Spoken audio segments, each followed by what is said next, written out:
Hi, my name is Palak Jha and this is my video assignment 3. So I'll be answering a few questions. The first question is give an example where surveys are more appropriate than observation method.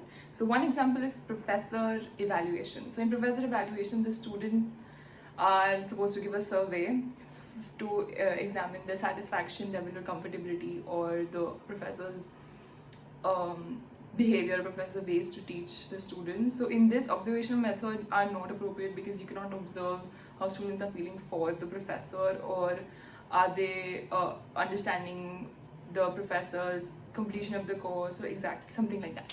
So yeah, so in this case, survey method are much more appropriate as compared to observation method. The second question is, what is a pro and a con of anonymous survey? So a pro is that the social desirability factor from the participant gets away, so the participants are much more free and they answer without any taking into consideration that they'll be judged or something like that.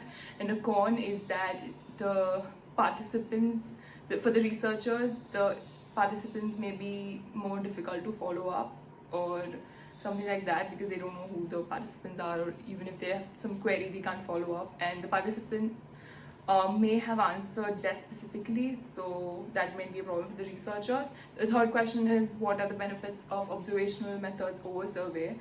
So the first is that surveys have a lot of problems. They may have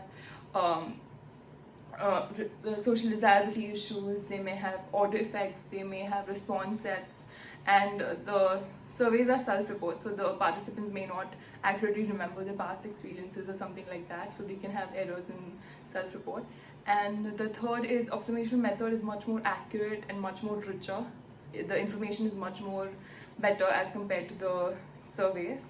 The fourth question is, what is the difference between observer bias and observer effects? Observer bias is when the observers interpret the results according to their own expectations. So here they view participants from the mindset of their expectations and how they will react, so they alter the interpretations.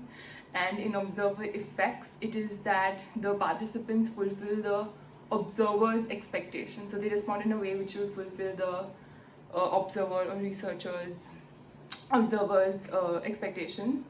And reactivity, what is reactivity? Reactivity is the change in the behavior of a participant when they know that somebody is watching them, somebody is observing them. And reactivity is different from observer effects and observer bias is because the participants can react in a negative way or a positive way. Just they change their behavior, they don't fulfill somebody's expectations, or there's no observer's expectations.